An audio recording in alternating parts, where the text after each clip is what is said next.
Hey everyone, I am Coach Linda, and this is 100 Days of Purpose.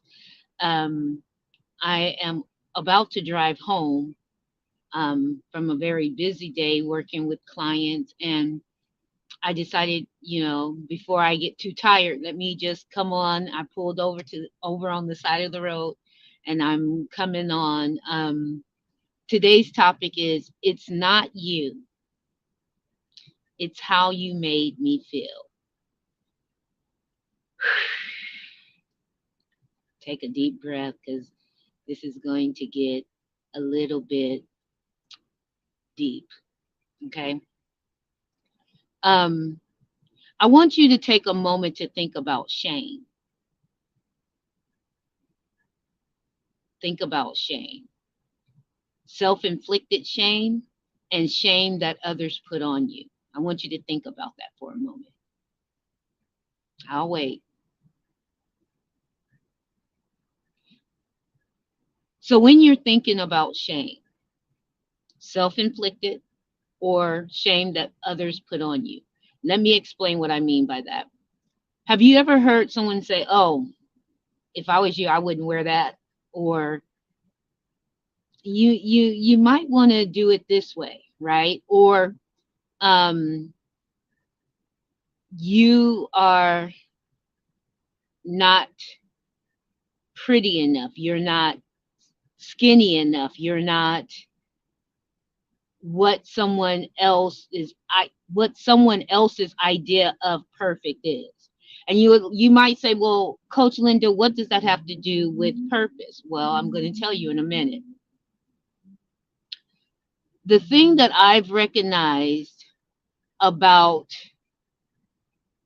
purpose and shame is this.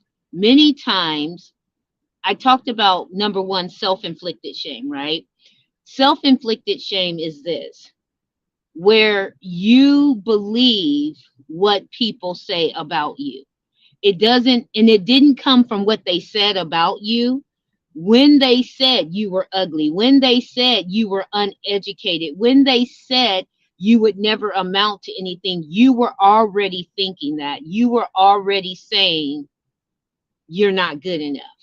And they just confirmed what you felt about yourself. That's self inflicted shame. And so now we have a culprit. Now we have somebody that we can point the finger at and say, it's because of what they said to me, I'm hurt. But in actuality, we're shaming ourselves. We shame our own bodies. We shame our own looks. We shame our own education. We shame what we can do or what we can't do. We shame it. And then when somebody else says and points it out to you, you then say, okay, now I have a reason to blame somebody else um, about how I already feel about myself. And so you perpetuate that because now you have what we call an agreement, right? You thought it, you felt that way. Somebody else has agreed with you and said that you were what am I trying to say? You lacked luster. That's what I'm trying to say. They said that you weren't going to amount to anything. You were already thinking that, even though you may have never verbalized it. Maybe you never said it to yourself. But here's the point. Here's how you know that you self-shame. Do you ever stand in front of the mirror and tell yourself all of the negative things that you see about yourself?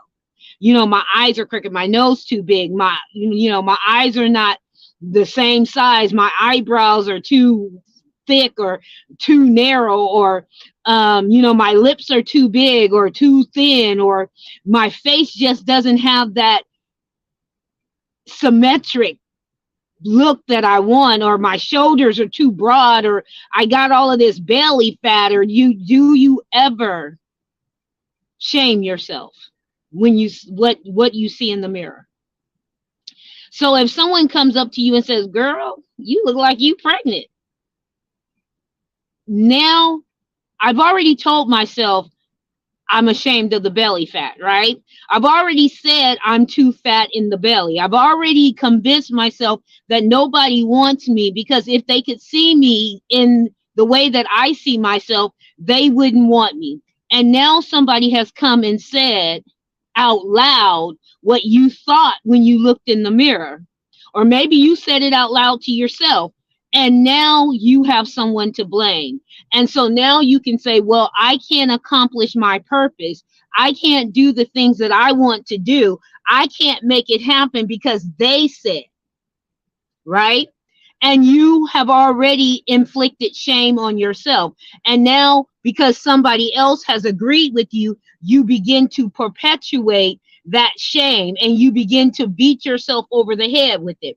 Then there are the ones that come at you and they say things that you've never thought about yourself. Maybe you thought, when I was a little girl, I thought I was Wonder Woman. You couldn't tell me I wasn't, right? I was going to be the first Black superhero ever. Now, I found out later that there were Black superheroes, but the superheroes that I had seen on TV and I had, seen in comic books, they didn't look like me. And so I was like, I'm going to be the first Black Wonder Woman, and I am going to spin around and have my lasso of truth, and I'm going to, help people, and I'm going to, be the one that brings the justice. I thought I could do no wrong. I thought I was going to be somebody great.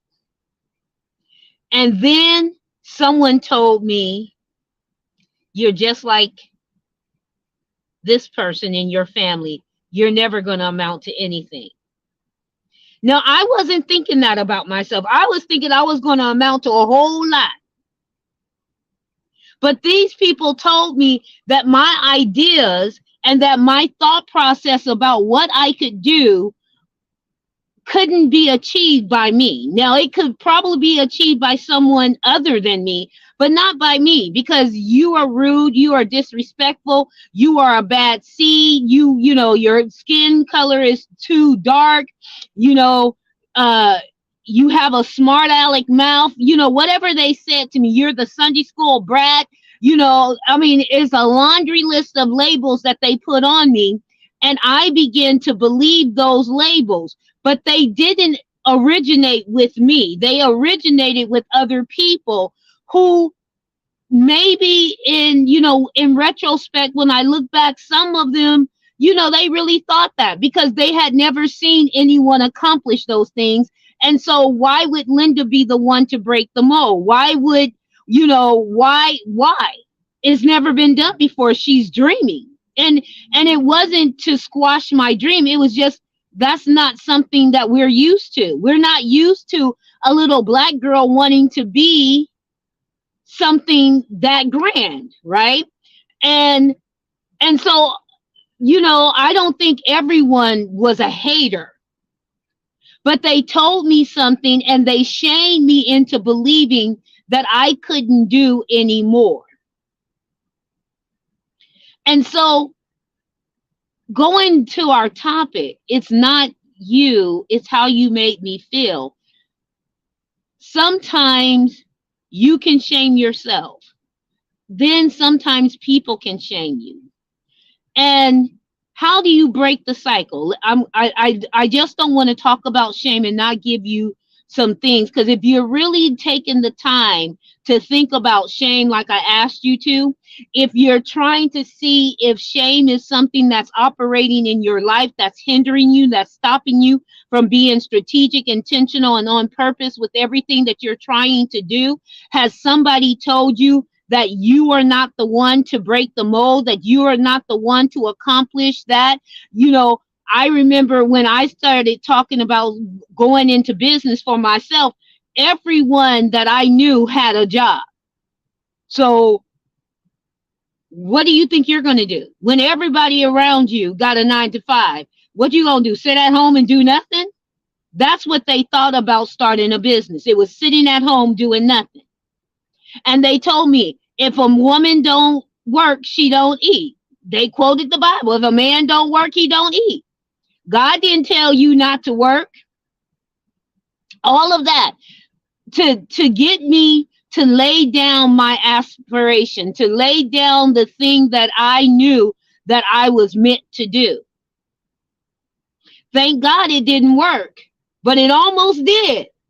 They almost shamed me into saying, no, I'm not going to do that. And then when I had my first failure, that almost broke me. It almost took me out because I was thinking, well, maybe they're right, because I was operating in shame. And so here it is. Here it is. This is what's going to help you. If you're dealing with shame, if you're dealing with self-inflicted shame, and if you're dealing with the shame that others put on you, shame is shame.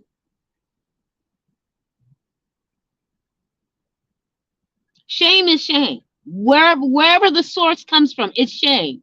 So number one, you have to be fully seen. Many times we try to hide. We try to keep parts of our life hidden because we don't want to be vulnerable. We don't want to be open. We don't want to share that part of us because somebody else, we shared it with someone else and they hurt us. Or we don't think that if we share that, somebody is going to stay with us. We feel that they're going to leave us. You've got to be willing to be exposed. Willing to be exposed in all relationships. I have some wonderful people in my life that know me. And if you go up to them and say, Linda says such and such and such, they will know by the words and the way you say it if I actually said it or not. That's how well they know me, because I've bore my soul to them. They've seen me at my highest. They see me at my lowest. They see me at my best, and they've seen me at my worst. And they know me. And if you go up to them and you say, Linda did this, they will know if I did it. And if I did it, if it was the way you said I did it, if that was my heart, if that was my intent, they know me that well. You have got to be seen. So if you're dealing with shame, you got to find that one person or a group of people that they can fully see you. You totally expose yourself to those individuals. That can be your husband, that can be your wife, that could be your children, that could be your pastor, that could be your boss, whomever. You got to find that person that you can trust with all of you and let them see you. That means you got to be intimate with them. And see, when we say that word intimate, we think sex. We think we gotta be sexually involved. No, intimacy has nothing to do with sex. We think because we get naked and slap skins together that we are being vulnerable. We're not. Oh yeah, I went there. If your kids is around, you can explain it to them later. But intimacy, into me see. You've got to allow someone to see you. Number two, you've got to be completely and fully heard. That means that the people that you expose yourself to, they've got to be willing to hear what you are saying, and you've got to be willing to hear what they say. I'm talking about that when they come at you sideways, you forget about being offended and you listen to what they're saying. Because sometimes people they're hurt, right?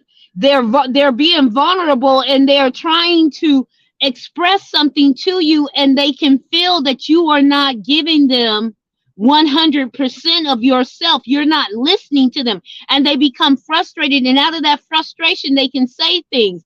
But you've got to, that's why you've got to be exposed, and they have to expose themselves to you so that you can know in that moment, this is not Linda speaking, this is her heart speaking. And so I'm going to listen to what she is saying, because what she is saying is very important to her. And I don't get to shame her for her emotions. I don't get to shame her for the way that she feels. That's why it's not you, it's how you make me feel.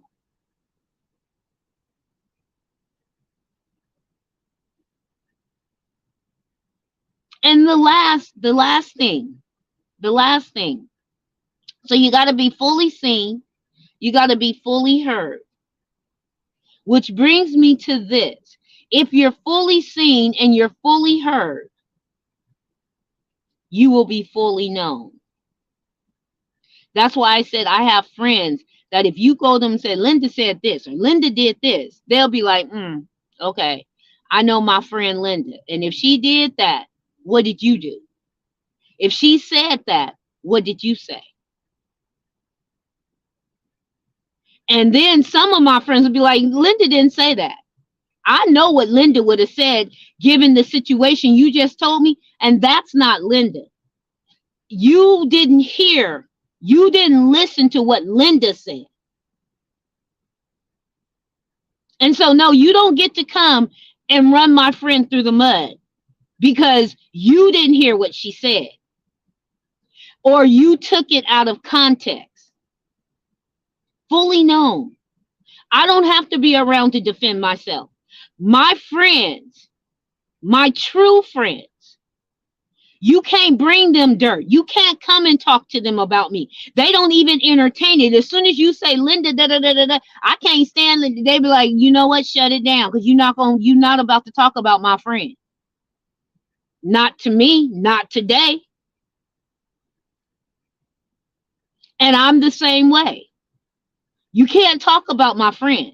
If I have fully seen them and fully heard them and fully know them, you can't come to me and tell me anything about anyone that I say is my friend, that I call my sister, my brother. You can't do it. You cannot do it. Some people will go around and they'll be like, yeah, so-and-so said this and so-and-so. I'm like, I ain't heard nothing. And they're like, yeah, because they know not to bring that mess to you.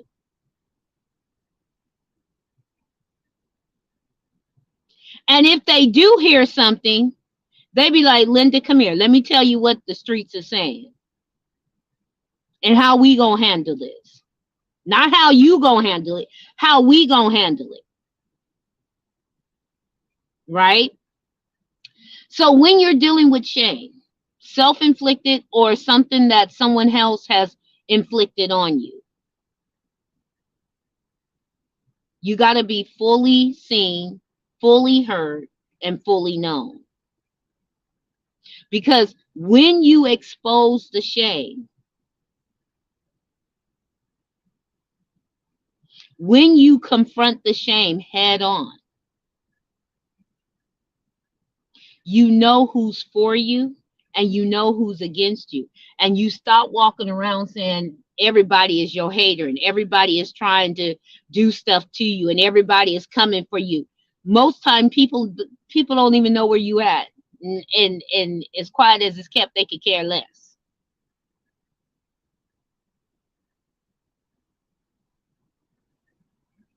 I'm just saying. So think about it. What are you ashamed of? What has people told you to make you feel ashamed? What have you told yourself? And how are you dealing with that? Because to be a person of purpose, you got to deal with it. You got to deal with it. You cannot allow yourself to sit in shame and not get up. Because you were not created to be less than. You were not created to dull your light. You were not created to be mediocre. There's greatness on the inside of you. There's purpose on the inside of you. There's a solution on the inside of you. And shame doesn't get to rule your life. It doesn't. So number one, be fully seen. Number two, be fully heard. And number three, be fully known. That's how you confront shame. That's how you deal with shame. And that goes both ways. The people that you are allowing to speak into your life have to fully see you, fully hear you, and fully know you. The people that you are going to help, the people that you are assigned to, you're going to have to fully see, fully hear, and fully know. And maybe it's not the individual person, right? But you've got to know the person that you are assigned to, right? I like to call them the avatar that you are assigned to. I'm assigned to the broken, and I know that they're going to come to me with mistrust. I know that they're going to come to me in anger. I know that they're going to come to me confused. I know that they're going to come to me a little bit timid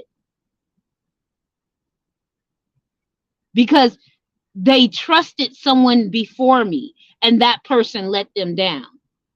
They thought that person had the solution and that person didn't have it because they weren't the right one.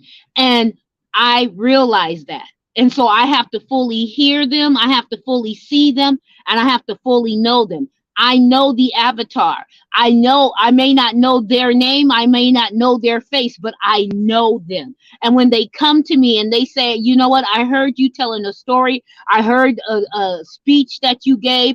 I heard a sermon that you preached, and you were speaking directly to me. And I've never met you a day in my life. I'm like, because you're who I'm assigned to. You're who I'm assigned to. I don't need to know anything else. I know everything I need to know about you. Now let's get down to the specifics. I am Coach Linda. This is 100 Days of Purpose. And I want you to know that I am here for you. I'm not everybody's cup of tea. But if you can sip on me, if I am your cup of tea, if you resonate with me, then reach out and let me help you help those that you're assigned to, because there's purpose on the inside of you. There's greatness on the inside of you. And you need to fully acknowledge it, fully walk therein, take that sip of life, be strategic, be intentional, and be on purpose. Because that's the decision that needs to be made. So, as I always like to say, only those that can see the invisible can achieve the impossible. Dare to be you, and the world will absolutely adjust.